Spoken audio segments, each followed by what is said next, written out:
जय हिंद प्यारे बच्चों।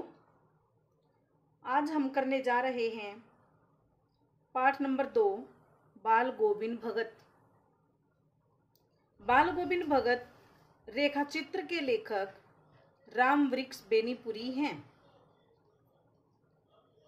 इस रेखा चित्र के माध्यम से लेखक ने एक ऐसे सन्यासी का वर्णन किया है जो वेशभूषा या बाह्य आडंबरों से सन्यासी नहीं लगता था। लेखक के अनुसार उनके सन्यासी होने का आधार मानवीय जीवन के प्रति प्रेम था। वे वर्ण व्यवस्था और सामाजिक रूढ़ियों के विरोधी थे। इस रेखा चित्र के माध्यम से हमें ग्रामीण जीवन की झलक भी देखने को मिलती है, अर्थात गांव के जीवन की, खेतों के जीवन की, कि खेतों में कौन से महीने में कौन सी फसलें उगती हैं, क्या क्या कार्य होते हैं, कैसे होते हैं, वो सब जानकारी कुछ इस पाठ में दी गई है। जैसा कि आप देख रहे हैं, पाठ का नाम है बाल गोविंद भगत और इसके लेखक हैं राम वृक्ष बेनीपुरी। राम वृक्ष बेनीपुरी जी ने इसमें वर्णन किया है 12 के 12 महीनों का और शुरुआत की है आषाढ़ के महीने से। इस रेखा चित्र के मुख्य पात्र हैं बाल गोविंद भगत। बाल गोविंद भगत एक ऐसे साधु हैं जो गृहस्थ होते हुए भी एक साधु के समान जीवन व्यतीत करते हैं। लेखक बचपन में स्वयं को पक्का ब्राह्मण मानता था। वह ब्राह्मण की पहचान कराने वाली सभी क्रियाएं करता था। वे इस बात पर विश्वास करते थे कि ब्रह्म का ज्ञाता केवल ब्राह्मण होता है। एक तेली के आगे लेखक का गर्व से ऊंचा सिर स्वयं ही झुक जाता था। हमारे समाज में तेली की यात्रा के समय मिलना अच्छा नहीं समझा जाता। मतलब जब हम कहीं यात्रा पर जाते हैं, ऐसे लोकोपवाद हैं, मतलब रूढ़िवादी विचारधारा है ये, कि अच्छा नहीं समझा जाता था। बाल गोविंद 60 वर्ष के मंझोले कद के व्यक्ति थे। मतलब उनकी आयु कितनी हुई? 60 वर्ष। मंझोला कद होता है बीच की, उनकी जो वो थी, कद था जो बीच का था, न अधिक लंबे थे न अधिक छोटे थे। वे केवल कमर में एक लंगोटी तथा कबीर पंथियों वाली कनफटी टोपी पहनते थे। मतलब यह उनका पहनावा था, उनकी वेशभूषा थी। क्या? एक छोटी सी लंगोटी पहनते थे, कबीर पंथियों वाली कनफटी टोपी जो कान के पास से फटी होती है वो टोपी पहनते थे, और बेडोल तुलसी की जड़ों की माला अपने गले में पहनते थे। रामानंदी चंदन का टीका लगाते थे और वह टीका इतना बड़ा होता था कि मस्तक से शुरू होकर ऊपर तक चला जाता था। जहां तक औरतें मांग में टीका लगाती हैं वहां तक। बाल गोविंद एक गृहस्थ व्यक्ति थे। काली कंबली ओढ़ते थे। कब? सर्दियों की ऋतु में सिर्फ। उनका गृहस्थ व्यक्ति थे, उनके बेटा बहू थे, वे खेतीबाड़ी का काम भी करते थे। बाल गोविंद गृहस्थ होते हुए साधु थे। मतलब गृहस्थी भी उन्होंने बसा रखी थी, लेकिन साधुमय जीवन व्यतीत करते थे, साधु के समान जीवन व्यतीत करते थे। जो मन में एक बार सोच लेते थे उसको पूरा करके दम लेते थे। वे कबीर की मान्यताओं को बहुत मानते थे, उन्हीं के गीतों को गाते थे, कबीर दास जी की पदों को गाते थे, उनको अपना भगवान मानते थे और उनको साहब कहा करते थे।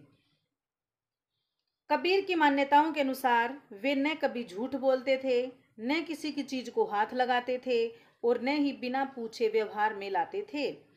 उनकी हर चीज पर साहब का अधिकार था। वे अपने खेत की पैदावार को सिर पर रखकर कबीर के मठ पर जाते, उस पैदावार को भेंट स्वरूप चढ़ाते और जो कुछ प्रसाद के रूप में मिलता उसी में गुजारा करते थे। जैसे हम मंदिर में जाते हैं, कुछ भी भगवान के चरणों में चढ़ाते और थोड़ा सा उसे ले आते प्रसाद स्वरूप, उसी प्रकार बाल गोविंद भगत क्या करते थे, उनके खेतों में जो भी फसलें होती थी, जो भी पैदावार होती थी, उस सारी को लेकर कबीर के मठ में जाते थे, कबीर के दरबार में जाते थे और वहां से भेंट स्वरूप उनको जो भी मिलता था उसी से अपनी आजीविका चलाते थे। मतलब पूरा वर्ष उसी से अपना गुजारा करते थे। लेखक बाल गोविंद भगत के गायन पर मुग्ध था। लेखक को बाल गोविंद भगत का गाना बहुत अच्छा लगता था। उनका गायन सदा ही सबको सुनने को मिलता था। आषाढ़ आते ही खेतों में धान की रोपाई शुरू हो जाती थी। धान को लगाने की, रोपनी होता है लगाना, धान की फसलों से ये आरंभ किया जाता है। वर्षा ऋतु जब होती है, आषाढ़ की रिमझिम यानी तेज बारिश न होकर हल्की हल्की फुहार होना, उस समय धान की फसलें लगाई जाती हैं। पूरा गांव अर्थात आदमी, औरतें और बच्चे खेतों में दिखाई देते हैं। सब गांव में दौड़ पड़ते हैं। किस लिए? धान की फसलों को लगाने के लिए। खेतों में रोपाई करते समय हर किसी के कानों में गाने का स्वर गूंजता रहता था। इसका कारण यह था कि बाल गोविंद अपने खेतों में रोपाई करते समय गाना गाते थे। उनके कंठ से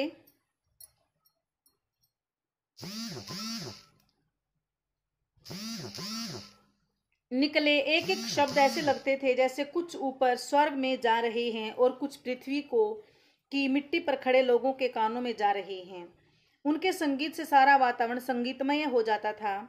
सभी लोग एक ताल में, एक क्रम में कार्य करने लगते थे। वे भादों की अंधेरी रातों में पिया के प्यार के गीत गाते थे।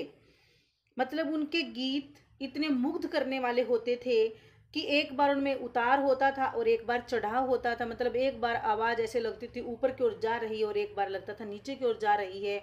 सब उनकी आवाज को सुनकर मंत्र मुग्ध हो जाते थे और उनके काम करने का तरीका या गति उसके गानों के माध्यम से चलती रहती थी। वे भादों की अंधेरी रातों में पिया के प्यार के गीत गाते थे। भादों भी महीना होता है, भादों का महीना, भादों की अधरतिया, आधी रातों में जब चारों ओर पानी भर जाता है, मेंढकों के टर्राने की आवाज आती है, मतलब वह महीना होता है इस प्रकार का।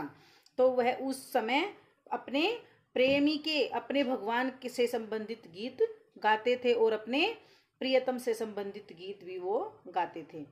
उनके अनुसार पिया साथ होते हुए प्रियतमा अपने को अकेली समझती है, इसलिए बिजली की चमक से चौंक उठती है। जब सारा संसार सो रहा होता था उस समय बाल गोविंद का संगीत जाग रहा होता था। मतलब जब लोग सो जाते थे तो उस समय भी वो भगवान के गीत गाते रहते थे और उनका गीत हमेशा जागता रहता था। बाल गोविंद कार्तिक से फागुन तक प्रभाती गाया करते थे। मतलब कार्तिक के महीने से शुरू होती थी और फाल्गुन के महीने तक गाते थे प्रभाती। मतलब सुबह जल्दी उठकर जो गाए जाने वाले गीत होते हैं भगवान के, उनको प्रभाती बोला जाता है। वे सुबह अंधेरे में उठकर 2 मील चलकर नदी स्नान करते थे, नदी में नहाने जाते थे। वापसी में गांव के बाहर पोखरे पर वे अपनी खंजड़ी लेकर बैठ जाते थे। पोखर वैसे होता तालाब, ऊंचा सा स्थान जो होता था उसके पास, उस पर बैठ जाते थे। खंजड़ी है उनका वाद्य यंत्र था जिसको वो बजाते थे और गीत गाने लगते थे। लेखक को देर तक सोने की आदत थी, परंतु एक दिन उसकी आंख जल्दी खुली। वे माघ के दिन थे। माघ का महीना होता अत्यधिक सर्दी का महीना, ठिठुरने वाली कड़कड़ाती ठंड। लेखक को बाल गोविंद का संगीत गांव के बाहर पोखर पर ले गया। वे अपने संगीत में बहुत मस्त थे। उनके माथे पर पसीने की बूंदें चमक रही थी, लेकिन लेखक ठंड के मारे कांप रहा था। लेखक उसके संगीत की आवाज सुनकर पोखर तक गया और उसने देखा उसके मस्तक पर पसीने की बूंदें थी। इतनी अत्यधिक सर्दी में भी पसीने की बूंदें, अर्थात वो गाते हुए बजाते हुए इतनी मेहनत करते थे कि उन सर्दी में भी उनके मस्तक पर पसीना बहता था। लेकिन लेखक ठंड के मारे कांप रहा था। गर्मियों में उमस भरी शाम को वो अपने गीतों से शीतल कर देते थे। गर्मियों का जब महीना होता था तो अपने आंगन में गीत गाने लगते थे और वहां पर सब इकट्ठा हो जाते थे। और उस समय जो शाम होती है, गर्मी होती है उमस भरी, मतलब चारों तरफ गर्मी गर्म, तो उसको वो शीतल कर देते। किसके द्वारा? अपने संगीत के द्वारा। चारों ओर का वातावरण संगीतमय हो जाता था। उनके गीत लोगों के मन से होते हुए तन पर हावी हो जाते थे। वे भी बाल गोविंद की तरह मस्ती में नाचने लगते थे। मतलब मन इतना मंत्र मुग्ध हो जाते थे, इतना रमणीय हो जाते थे, मन को इतना लगा लेते थे उसमें संगीत में कि वो अपने आप नाचने को विवश हो जाते थे। उनके घर का आंगन संगीत भक्ति से ओत-प्रोत हो जाता था। बाल गोविंद भगत की साधना, संगीत साधना की चरम सीमा सब लोगों ने उस दिन देखी जिस दिन उसका इकलौता बेटा मरा। एक ही बेटा था उसका। जब उसकी मृत्यु हुई तो उसके संगीत की चरम सीमा, मतलब सबसे ऊपरी शिखर पर उसका संगीत उस दिन था। कैसे? उनका बेटा दिमागी तौर पर सुस्त था, मतलब उनका बेटा सुस्त सा था, बोदा था। और बाल गोविंद भगत के अनुसार बोधे और सुस्त लोगों को ध्यान की अधिक आवश्यकता होती है, प्रेम की अधिक आवश्यकता होती है। बाल गोविंद उस पर अधिक ध्यान देते थे। उनके अनुसार ऐसे लोगों को अधिक देखभाल और प्यार की आवश्यकता होती है। उनके बेटे की बहू बहुत सुघड़ और सुशील थी, मतलब बहुत अच्छी थी, एक अच्छी गृहिणी थी, उसमें वो सारे गुण थे।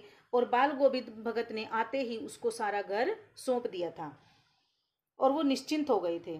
उसने आते ही घर के सारे काम को संभाल लिया था। उसने बाल गोविंद भगत को दुनियादारी से काफी मुक्त कर दिया था।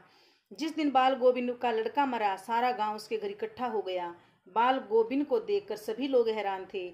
उन्होंने अपने बेटे को आंगन में चटाई पर लिटा रखा था, उस पर सफेद कपड़ा उड़ा रखा था, कुछ फूल और तुलसी के पत्ते उस पर बिखेर रखे थे। वे पास में ही आसन पर बैठे गीत गा रहे थे। कमरे में उनकी पुत्र वधू बैठी रो रही थी। वे बीच बीच में उसे चुप कराते और कहते कि उसे रोना नहीं चाहिए, यह समय तो उत्सव मनाने का है। उनके बेटे की आत्मा परमात्मा से मिल गई है।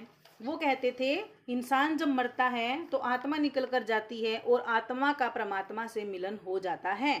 तो यह समय रोने का नहीं होता, उत्सव मनाने का होता है। इसलिए वो बहुत गा रहे थे, नाच रहे थे।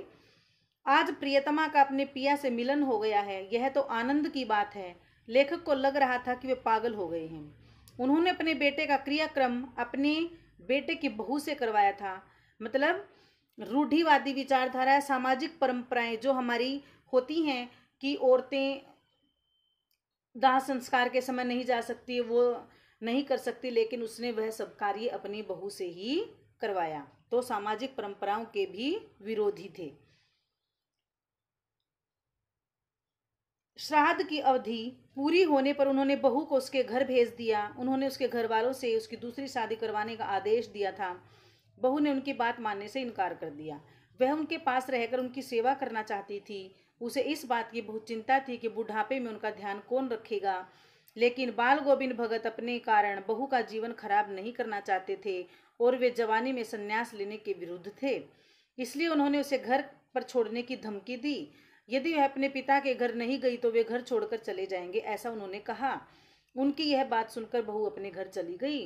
वास्तव में उनकी बहू उनको छोड़कर जाना नहीं चाहती थी, क्योंकि वह सोचती थी कि उनके जो ससुर हैं वो बहुत बुजुर्ग हैं और बीमार हैं। इस अवस्था में उनका ध्यान रखने वाला और कोई नहीं है।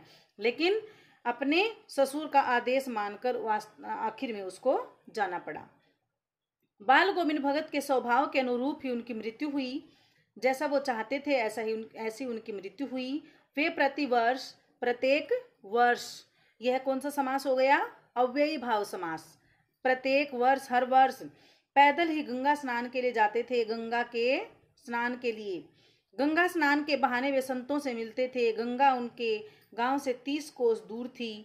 वे घर से ही खा पी कर चलते थे और लौटकर घर पर ही आकर खाते थे। रास्ते भर वे गाते बजाते जाते थे। उनको आने जाने में 4 दिन लग जाते थे। अब वे बूढ़े हो गए थे, लेकिन उनका लंबा उपवास और गायन लगातार चलता था।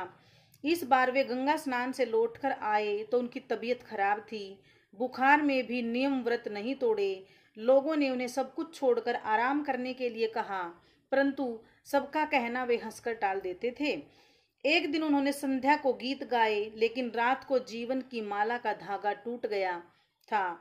लोगों ने सुबह बाल गोविंद भगत के गीतों का स्वर नहीं सुनाई दिया तो उन्होंने देखा कि उनके शरीर से आत्मा निकलकर परमात्मा से मिल गई थी। अर्थात वो सब लोगों के प्रिय थे और भगवान में बहुत विश्वास रखते थे और आखिर चाहते थे कि भगवान ही सब कुछ है और वास्तव में इंसान की मृत्यु नहीं होती है, उसका परमात्मा से मिलन हो जाता है। तो यह था बाल गोविंद भगत का रेखा चित्र। यह हिंदी की कौन सी विधा है? यह है रेखा चित्र। तो आप इसको ध्यान से सुनेंगे और वस्तुनिष्ठ प्रश्नों का निर्माण स्वयं करेंगे।